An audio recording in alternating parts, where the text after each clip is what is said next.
Hello guys, very very welcome to my in this channel Vaidik Yash में। और आप सभी का स्वागत है। और आज का हमारा जो टॉपिक है वो बेसिकली सीवीएस की तरफ से है, यानी कि कार्डियोवैस्कुलर सिस्टम की तरफ से है। ठीक है, तो उनकी तरफ से ये हमारा टॉपिक है और आज के इस टॉपिक को हम स्टार्ट करने जा रहे हैं। ठीक, कि बेसिकली जो अगर मैं बोलूँ तो आयुर्वेद से, कि अगर जैसे बी ए एम एस में तो फर्स्ट प्रॉफ के लिए, ठीक है, सी वी एस की अगर हम बात करें फिजियो के अंदर, तो कार्डियक साइकिल जो है काफ़ी ज़्यादा इंपॉर्टेंट टॉपिक बनता है। यहाँ से हमारा 5 नंबर का क्वेश्चन बनता है और 10 नंबर का भी क्वेश्चन बनता है। तो हम जो है इस टॉपिक को एज अ 10 नंबर की तरफ से समझ के रखेंगे, समझेंगे कि ये 10 नंबर में अगर आया तो हमें इस कार्डियक साइकिल को लिखना किस तरीके से है। ठीक है, तो यहाँ पे मैंने कुछ इस टॉपिक को एज अ आंसर शीट में इसी प्रेजेंटेशन में लिखा है। और अगर आप चाहें तो इसको और भी शॉर्ट कर सकते हैं समझ के। ठीक है, तो सबसे पहले समझते हैं कि कार्डियक साइकिल क्या है। देखो, succession of sequence coordinate event है। ठीक है, कि क्या है कि succession of sequence coordinate event, कि एक सीक्वेंस में एक कोऑर्डिनेट में जो इवेंट टेक प्लेस होता है हार्ट के अंदर हर एक बीट में, और हर एक बीट में जो एक सीक्वेंस बनता है और एक कोऑर्डिनेशन जो बनती है हर एक बीट की, किस तरीके से ब्लड आ रहा है, किस तरीके से ब्लड जा रहा है, तो वो कोऑर्डिनेशन हमें कार्डियक साइकिल के अंदर देखने को मिलती है। ठीक है, हर हार्ट बीट में हमारे दो मेजर पीरियड्स होते हैं। पहला सिस्टोल पीरियड होता है, दूसरा डायस्टोल पीरियड होता है। सिस्टोल पीरियड क्या करता है कि हार्ट को कॉन्ट्रैक्ट करता है और ब्लड को पंप करता है आर्टरीज के थ्रू। ठीक है, लेकिन डायस्टोल पीरियड क्या होता है कि डायस्टोल पीरियड हार्ट को रिलैक्स करता है और ब्लड को फिल्ड करता है हार्ट के अंदर। ठीक, जितने भी चेंजेस होते हैं सारे रिपीटेड चेंजेस होते हैं हर एक बीट पे।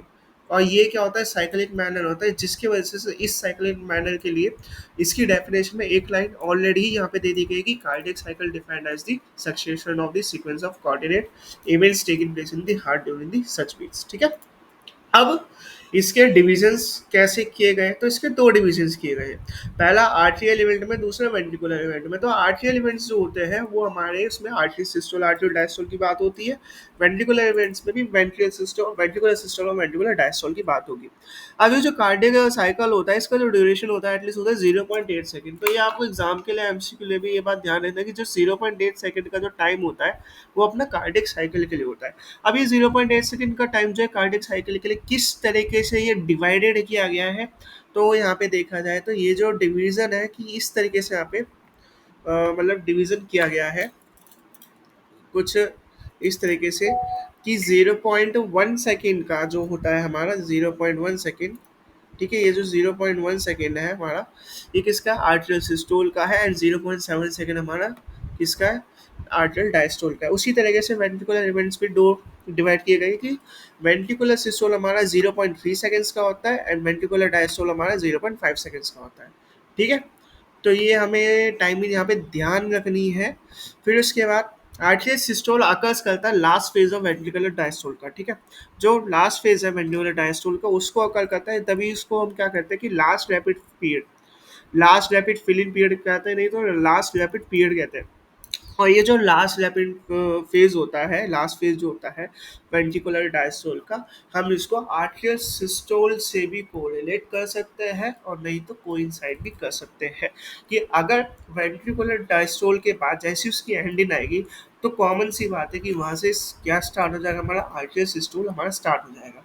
ठीक, अब आर्टियल डायस्टोल जो होता है वो कंसिडर नहीं किया जाता सेपरेटली, क्योंकि ये क्या करता है कि ये कोइंसाइड हो जाता है पूरे के पूरे वेंट्रिकुलर सिस्टोल के मैनर में। अगर हम इसमें देखें जरा, इस सर्कल में देखें, अगर ध्यान से देखें इस सर्कल को, तो ये जहाँ पे जो ए एस लिखा हुआ है ये हमारा आर्ट्रियल सिस्टोल है। ठीक है, आर्ट्रियल डायस्टोल ये रहा, and the ventricular systole and the ventricular diastole. तो ये जो वेंट्रिकुलर इवेंट है, ठीक है, मतलब कि वेंट्रिकुलर सिस्टोल से लेके वेंट्रिकुलर डायस्टोल तक जितना इवेंट वो जो क्रिएट हो रहा है वहां तक हमारा आर्ट्रियल डिस्टोल हमारा पूरा कंसाइड हो जा रहा है। ठीक है, जहाँ पे आर्ट्रियल डिस्टोल में अगर पूरा कंसाइड हो गया तो क्या हो रहा है, देखो आर्ट्रियल सिस्टोल से क्या होगी, आर्ट्रियल सिस्टोल से प्रेशर क्रिएट होगा जिससे कि ब्लड जो है नीचे जाएगा आर्ट्रियल वेंट्रिकुलर के पास। ठीक है, आर्ट्रियल से वेंट्रिकुलर के पास जाएगा बाय ट्राइकस्पिड वाल्व। ठीक, अब उस टाइम क्या होगा कि जैसे ही कोई सी अगर ट्राइकस्पिड वाल्व बोली जाए बाइकस्पिड वाल्व हुआ, उसी टाइम क्या होगा जैसे कि आर्ट्रियल ने प्रेशर बनाया उसको खुलेगा, सारा का सारा ब्लड वेंट्रिकल के पास आया। अगर मैं राइट की बात करूँ, लेफ्ट की बात करूँ, इस टाइम मैं दोनों कंडीशंस की बात कर रहा हूँ, ठीक है। अब क्या होगा कि आर्टेरियल में तो पूरा ब्लड खाली, तो वहाँ पे ना तो कोई प्रेशर क्रिएट होगा, ना तो ऐसा कुछ क्रिएट होगा। उस टाइम क्या आएगी, उस देर के लिए आर्टेरियल डायस्टोल एटलीस्ट 0.7 सेकंड्स के लिए जो होता है वो खाली रहता है, वो बंद रहता है कि वो काम नहीं करता। बट जो काम करते हैं बाकी के, वो सारे काम करते हैं वेंट्रिकुलर सिस्टोल और वेंट्रिकुलर डायस्टोल काम करता है, ठीक है।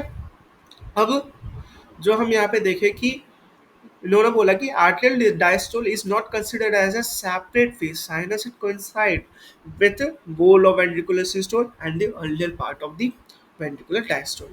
अब हमारे पास ventricular systole का जो है हमारे पास आता है 0.27 सेकंड, जैसे हमने पीछे देखा था, और उसी तरीके से डायस्टोल का हमने देखा था कि 0.53 सेकंड्स। और अगर 0.20 सेकंड 7 सेकंड्स लिया जाता है तो उसका राउंड ऑफ करके हम ये निकाल सकते हैं कि 0.3 सेकंड्स क्या है, वेंट्रिकुलर सिस्टोल है, एंड देन वेंट्रिकुलर डायस्टोल क्या है कि 0.5 सेकंड है, अगर हम उसका राउंड ऑफ करें, ठीक है। और आइसोमेट्रिक जो वेंट्रिकुलर सिस्टोल होता है उसके दो इवेंट्स यहाँ से मिलते हैं हमें। पहला इवेंट मिलता है आइसोमेट्रिक कॉन्ट्रैक्शन का, दूसरा मिलता है एजेक्शन पीरियड का, ठीक है। उसके बाद वेंट्रिकुलर डायस्टोल में क्या होता है कि हमें 5 इवेंट्स मिलते हैं देखने को, protodiastole, isometric relaxation, rapid fill in phase, slow fill in phase and last rapid fill in phase, जिसको हम एक तरीके से क्या बोलते हैं, आर्टेरियल सिस्टोल बोलते हैं, ठीक है।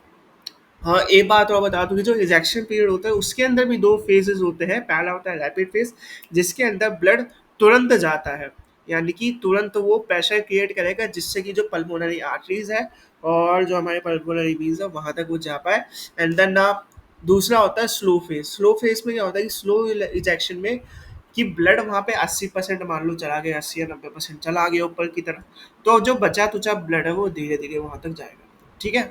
उसके बाद वेंट्रिकुलर सिस्टोल डायस्टोल में हमने अभी 5 नाम देखे, ठीक है। और ये उनकी टाइमिंग्स है कि प्रोटो डायस्टोल 0.04 सेकंड्स का, आइसोमेट्रिक रिलैक्सेशन 0.08 सेकंड्स का, rapid fill in phase 0.11 seconds का, slow fill in phase 0.19 seconds का, last rapid fill in phase हमारा कितना है कि 0.11 सेकंड्स का है।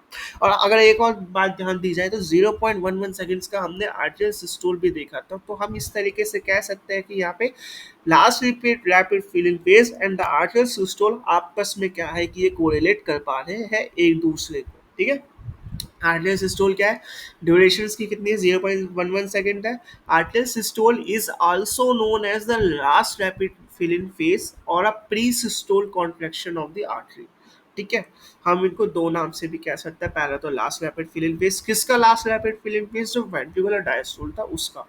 And then pre systole contraction, pre systole contraction of artery, यानी कि उस टाइम क्या कि आर्टरी कॉन्ट्रैक्ट होने वाली होगी तो उसके सिस्टोल को, जैसे हम कहते हैं ना प्री सिम्टम्स के लिए कि हाँ भाई हमें सिम्टम से पहले एक सिम्टम दिखता है प्री सिम्टम, उसी तरीके से कह सकते हैं कि जो सिस्टोल है एक सिस्टोल से पहले हमें प्री सिस्टोल दिखता है, यानी कि आर्टियल आर्टरिया क्या है कि आर्टियम क्या है कि वो सिस्टोल होने वाला है, सॉरी सिस्टोल का कॉन्ट्रैक्शन होने वाला, उसका वो कॉन्ट्रैक्ट करने वाला है, ठीक है।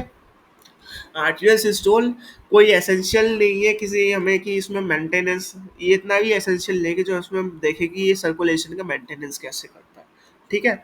तो इसलिए यहाँ पे बात बोले, वरना आप ये बात भी नहीं लिखोगे तो कोई भी दिक्कत नहीं है, बट आपको ये बात यहाँ पे लिखनी पड़ेगी कि ड्यूरेशन होती है 0.11 सेकंड्स की, और इसको हम लास्ट रैपिड फिलिंग फेज भी बोलते हैं और pre systole contraction of artery भी बोलते हैं। अब क्या है कि only a small amount of जो ब्लड होता है, जैसे कि 10% ऑफ ब्लड है, वो फोर्सफुली जो है आर्टरिया से वेंट्रिकल तक जाता है इसके थ्रू, ठीक है। किसके थ्रू, आर्टरी सिस्टम के थ्रू, यानी कि पूरा ब्लड भी चला गया लेकिन कुछ अमाउंट जो बचा रहता है जैसे 10% रह गया, वो भी जो है वेंट्रिकल्स में प्रेशर क्रिएट करते ही वो जाता है।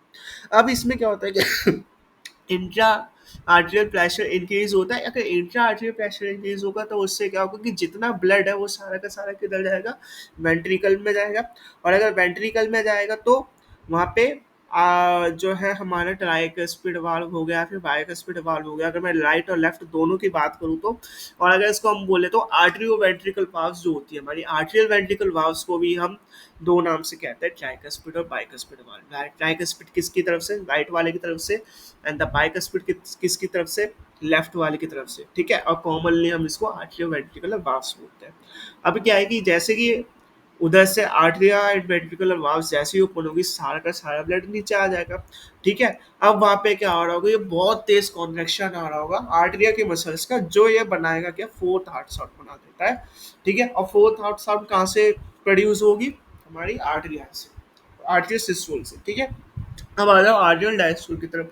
आर्टरियल डायस्टोल क्या है कि इसकी ड्यूरेशन होती है 0.69 सेकेंड्स की, और ये जो है आर्टरियल डायस्टोल अलोंग, ये भी ज़रूरी नहीं है इतना कि हम इसको ऐसा पीरियडली उसको देखें।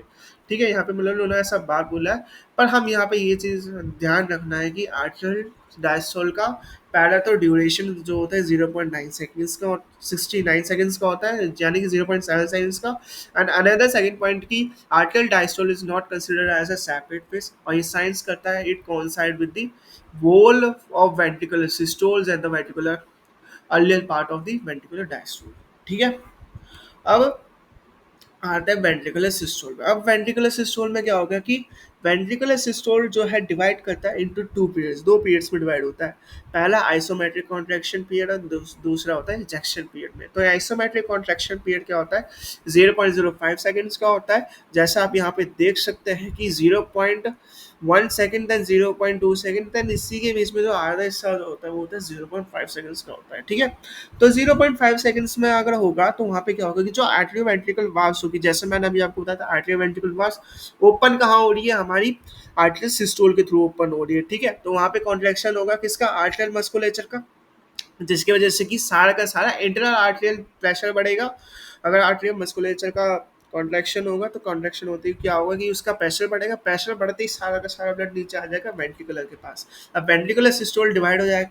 ठीक है, अब वेंट्रिकुलर सिस्टोल में जो पहला सिस्टोल होता है आइसोमेट्रिक कॉन्ट्रैक्शन पीरियड, उसमें क्या होगी 0.05 सेकंड्स के अंदर वो आर्टियो वेंट्रिकुलर वाल्व बंद हो जाएगी, और फिर अंदर ही अंदर वेंट्रिकुलर प्रेशर बढ़ेगा। ठीक है, उस टाइम क्या होगा कि सिर्फ और सिर्फ वेंट्रिकुलर प्रेशर बढ़ेगा, बाकी सेमिल्यूनर वाल्व्स, सेमिल्यूनर वाल्व्स कौन कौन सी, जो पल्मोनरी आर्टरी से और जो ऑर्टा से जो है, मतलब वेंट्रिकुलर और आर्टा या फिर पल्मोनरी आर्टरीज के बीच में जो वाल्व्स बन रही है कौन सी, सेमिल्यूनर वाल्व्स, वहाँ पे जो है वो भी बंद रहेगी। बट क्या है कि अंदर ही अंदर वेंट्रिकुलर में प्रेशर इंक्रीज अप होता जाएगा, जिससे कि ब्लड वो सेमिल्यूनर वाल्व्स के थ्रू दूसरे रास्ते पे भेज सके। ठीक है, अब क्या होगा कि जैसे वेंट्रिकल्स कॉन्टैक्ट हो जाएगी, वो सारी सारी कैविटीज कॉन्ट्रैक्टिंग के दौरान ये सारी की सारी कैविटीज बंद रहेगी। ठीक है, मस्कुलेचर का जो कॉन्ट्रैक्शन था वो भी बंद रहेगा, सेमिल्यूनर वाल्व्स भी बंद रहेगी, और in such a way that there is no change, उसके वेंट्रिकल के चैम्बर में और उसके लेंथ में कोई चेंज नहीं आएगा। ठीक है, और फर्स्ट स्टार्ट साउंड जो आता है हमारा आइसोमेट्रिक कॉन्ट्रैक्शन पीरियड से, वो किसका आता है, आर्टियो वेंट्रिकुलर वाल्व्स के क्लोज होते ही आता है। ठीक है, अब उसके बाद आना इजेक्शन पीरियड में, तो इजेक्शन पीरियड हमारा 0.22 सेकेंड्स का होता है, due to opening of the semilunar valves and the isotonic contraction of the ventricular blood is ejected of the both ventricles। ठीक है, यानी कि क्या होगा कि भैया साफ सीधी बात है, अगर वहाँ पे सेमिल्यूनर वाल्व्स बंद थी कहाँ पे, आइसोमेट्रिक में, तो आइसो इजेक्शन पीरियड में उस टाइम क्या हो जाएगी, सेमिल्यूनर वाल्व्स खुल जाएगी, जिसके वजह से वहाँ पे जो है वेंट्रिकुलर वेंट्रिकल्स के थ्रू प्रेशर क्रिएट आउट हो जाएगा। जैसे ही प्रेशर क्रिएट आउट हो जाएगा वो सारा क्या करेगा, ब्लड को जो है भेज देगा, ब्लड को जो है सेमिल्यूनर वाल्व्स के ओपनिंग होते ही उसको जो है बाहर निकाल देगा। कि कहाँ की तरफ बाहर निकाल देगा, एक राइट साइड से देखो तो pulmonary artery, and left side से देखो तो ऑर्टा से। ठीक है, अब इसका ये जो है दो स्टेजेस में डिवाइड है, जैसे मैंने आपको पहले भी बताया था, इसमें वही बात है कि ये दो स्टेज में डिवाइड है। अगर पहला स्टेज जो होता है वो क्या होता है कि सेमिल्यूनर वाल्व्स की जैसी उसकी ओपनिंग हो जाएगी, तब लार्ज अमाउंट ऑफ जो ब्लड है वो बहुत ज़्यादा रश होके 0.13 सेकेंड्स के अंदर वो जो है बाहर निकलेगा वेंट्रिकुलर से। ठीक है, सेकेंड स्टेज में है कि ब्लड जो है सारा निकल गया, अब जो बचा तुचा रह गया है वो फोर्स होते ही 0.09 सेकेंड्स का के अंदर वो फोर्स लेते ही बाकी का बचा तुचा ब्लड जो है वो भी वेंट्रिकल से बाहर आ जाएगा। ठीक है, अब वेंट्रिकुलर डायस्टोल का देखें तो वेंट्रिकुलर डायस्टोल 5 तरह के होते हैं, जैसे पीछे देखा था, protodiastole, isometric relaxation, rapid filling phase, slow filling phase, last rapid filling phase. ठीक है, अब यहाँ पे देखा जाए तो प्रोटोडायस्टोल जो होता है हमारा, प्रोटोडायस्टोल, एक मिनट, हाँ, जब प्रोटोडायस्टोल होता है वो इन ऑर्टा इंक्रीज करता है प्रेशर को इन वेंट्रिकल ड्रॉप। ठीक है, और ना तो उसमें कोई बताता हूँ कैसे। फ्लोटर डायस्टोल क्या होगा कि प्रेशर जो है इंक्रीज आउट होगा ऑर्टा के अंदर। मैं इस टाइम अब लेफ्ट वाले के लिए बात कर रहा हूँ, ठीक है, जो मैंने यहाँ पे लिखा है कि प्रेशर जो है ऑर्टा के अंदर इंक्रीज आउट होगा। ठीक, प्रेशर इन ऑर्टा जो है वहाँ पे इंक्रीज आउट होगा and the presence in the ventricle drop. ठीक है, वेंट्रिकल ड्रॉप भी वहाँ पे जो है उसका प्रेशर भी जो है, एक मिनट, हाँ, ऑर्टा का भी प्रेशर इंक्रीज आउट होगा। और जैसे ही उसका ऑर्टा का प्रेशर इंक्रीज आउट हो जाएगा जो वेंट्रिकल्स है वो भी ड्रॉप आउट हो जाएगी। वेंट्रिकल्स ड्रॉप आउट मीन्स कि वेंट्रिकल्स रिलैक्स होना स्टार्ट कर देगी। ठीक है, उस टाइम क्या है कि ऐसा वहाँ पे कोई चेंज नहीं आएगा वेंट्रिकल्स के बीच में। ठीक है, वेंट्रिकल्स के बीच में कोई चेंज नहीं आएगा। सेकंड हार्ट साउंड आएगी। सेकंड हार्ट साउंड कब आएगी? जब सेमिलुनर वाल्स जो है बंद हो जाएगी। और सेमिलुनर वाल्स जैसे ही वहाँ पे क्लोज होगी तो उसका टाइमिंग क्या होगा? 0.4 सेकंड्स का। ठीक है, तो प्रोटो डायस्टोल में हमें ये चीज़ें ध्यान रखनी है। पहली तो कि ऑर्टा का प्रेशर वहाँ पे बढ़ेगा। आप इसको ये भी नहीं, आपकी मर्जी, अगर आपको लिखना है कि वहाँ पे वेंट्रिकल ड्रॉप हो रहा है प्रेशर की वजह से तो आप लिख सकते हो, वरना आप नहीं लिखोगे तो भी चलेगा। लेकिन इतना ध्यान रखना है ऑर्टा का प्रेशर इंक्रीज आउट होगा। सेकंड हार्ट साउंड निकलेगा। कब निकलेगा? जैसे ही सेमिलुनर वाल्स क्लोज हो जाएगी। और ये बात जान लेना कि प्रोटो डायस्टोल के अंदर सेमिलुनर वाल्स क्लोज रहती है और इसका ड्यूरेशन रहता है 0.04 सेकंड्स का अंदर। ठीक है, अब आ जाओ आइसोमेट्रिक रिलैक्सेशन के अंदर। आइसोमेट्रिक रिलैक्सेशन का जो ड्यूरेशन होता है वो होता है 0.08 सेकंड्स का होता है। सारी की सारी वाल्व जो होती है वो क्लोज रहती है अंडर को आइसोमेट्रिक रिलैक्सेशन में। एंड प्रेशर जो होता है वेंट्रिकल्स को रिक्वायर्ड होता है वहाँ पे इस टाइम पे। वहाँ पे जैसे ही वेंट्रिकल्स को प्रेशर रिक्वायर्ड होगा तो वहाँ पे कोई ऐसा चेंज नहीं आएगा उसके मसल्स में, बट वहाँ पे जो होता है वो होता है कि रिलैक्सेशन के दौरान वेंट्रिकल्स को प्रेशर रिक्वायर्ड किया जाता है कि जिससे कि वो एक अपने नॉर्मल कंडीशन में आ जाए। ठीक है, और जैसे ही वो नॉर्मल कंडीशन में आ जाता तो यहाँ पे अब बोलेगी नो चेंज इन वॉल्यूम, कि उसके वॉल्यूम में नहीं चेंज आएगी, ना तो उनके मसल फाइबर्स में चेंज आएगा। बट वहाँ पे क्या होता है कि अभी भी जो है प्रेशर रिक्वायर्ड रहता है। ठीक है, क्योंकि जब जितनी भी आवाज़ होती है वेंट्रिकल्स की जैसी बंद हो जाती है उसी टाइम में वो क्या है कि तुरंत एक रिलैक्सेशन मोड में चले जाता है। अब रिलैक्सेशन मोड में जाएगा तो कहीं ना कहीं ऐसा हो सकता है कि वहाँ से प्रेशर हट रहा होता है। ठीक है, और कहीं ना कहीं ऐसा हो सकता है कि वहाँ से प्रेशर जो है रिक्वायरमेंट हो रही है, तो इसलिए यहाँ पे बोला गया है। और यहाँ पे इंट्रावेंट्रिकुलर प्रेशर जो है काफ़ी कम हो जाता है। इंट्रावेंट्रिकुलर प्रेशर मीन्स कि काफ़ी कम कैसे हो रहा है इंट्रावेंट्रिकुलर प्रेशर? इंट्रावेंट्रिकुलर प्रेशर वो प्रेशर है जो वेंट्रिकल्स के अंदर बन रहा है। ठीक है, वेंट्रिकल्स के अंदर बन रहा है तो वहाँ पे अब उस टाइम रिक्वायर्ड हो जाती है। अगर वहाँ पे इंट्रावेंट्रिकुलर प्रेशर जैसे ही कम होगा तो भाई साफ सीधी बात है, देखो चेंज तो नहीं आएगा वॉल्यूम और लेंथ में, बट इतना आ सकता है कि कहीं ना कहीं अगर दोबारा ब्लड आया, वापस वो साइकिल रिपीट हुई और जैसे ही वेंट्रिकल को प्रेशर बनाने का जरूरत पड़ेगा तो शायद हो पाएगी उस टाइम ना पड़े, क्योंकि यहाँ पे सीधा सीधा उन्होंने बोल दिया कि वो कम होगा ही कम होगा। अब मान लो ब्लड वेंट्रिकल्स के अंदर आ गया, अब उसको इजेक्ट आउट करना है तो भैया प्रेशर तो बढ़ाना पड़ेगा अंदर से ही। तो वहाँ पे वो ऑलरेडी कुछ प्रेशर रिक्वायर्ड करके रखता है, कुछ ही प्रेशर, ज़्यादा से ज़्यादा नहीं, कुछ प्रेशर रिक्वायर्ड करके रखता है। और उसी कुछ प्रेशर से बाद में जब वो ब्लड आता है वेंट्रिकल्स में, देन वो वेंट्रिकल से आफ्टर द बाहर की तरफ जाता है, तब वहाँ पे वो कुछ प्रेशर ही काम आता है कि ब्लड को जो है बाहर की तरफ भेज सके। रैपिड फिलिंग फेज में क्या होगा कि ड्यूरेशन होती है 0.11 सेकेंड्स की। और यहाँ पे क्या होगा कि there is a sudden rush of blood जो है वो एक्यूमुलेट हो जाता है ऑर्टा के अंदर ड्यूरिंग द आर्टियल डिस्टोल। आर्टियल डिस्टोल वाला आर्टेरिया से वेंट्रिकल के बीच में जो सडन रश होता है वो ऑर्टा के अंदर वो एक्यूमुलेट हो जाता है। और थर्ड हार्ट साउंड वहाँ से आता है जैसे कि ब्लड एकदम काफ़ी ज़्यादा रश कर रहा होता है, ऐसे 70% ऑफ जो फ्लूइड होता है ब्लड का वो फिल्ड आउट हो जाता है। ठीक है, अब उसके बाद क्या होगा? 70% ऑफ फ्लूइड, अब वो 70% ऑफ फ्लूइड कहाँ फिल्ड आउट हो रहा है हमारा? 70% ऑफ फ्लूइड ऑर्टा के अंदर फिल्ड आउट हो रहा है। ठीक है, इस बात का ध्यान रखना। आर्टेरिया के अंदर नहीं, ऑर्टा के अंदर फिल्ड आउट हो रहा है। एंड स्लो फिलिंग फेज में क्या होगा? स्लो फिलिंग फेज में ड्यूरेशन इसकी होगी 0.19 सेकेंड्स की। और due to the sudden rush ventricle जो है वो फिल करेगा स्लोली, मतलब वेंट्रिकल जो है ब्लड को आगे तक पहुंचाएगा स्लोली स्लोली 20%। ठीक है, तो हमने सिस्टोल में ये चीज़ देखी कि भैया जो यहाँ पे वेंट्रिकल है प्रेशर क्रिएट करके ब्लड को भेज रहा है। पर डायस्टोल में हमने ये देखा कि जैसे वेंट्रिकल्स हमारे रिलैक्सेशन मोड में आ रहे हैं तब उस टाइम जो है कितना ब्लड जा रहा है, कैसे वो ब्लड पास आउट हो रहा है, ये सब हमने चीज़ देखी। ठीक है, अब लास्ट फेज आता है, लास्ट लिक्विड फिलिंग फेज। जिसमें क्या होता है कि आर्टरिया कॉन्ट्रैक्ट करता है एंड पुश करता है small amount of blood into ventricle.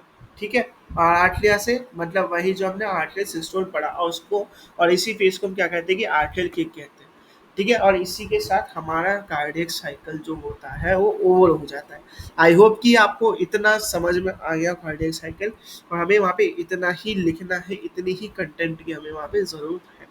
ठीक है, अगर एग्जाम में कार्डियक साइकिल के ऊपर क्वेश्चन आता है तो। Thank you for watching, and if you have any doubt, आपको कोई क्वेरी हो तो आप कमेंट में पूछ सकते हो।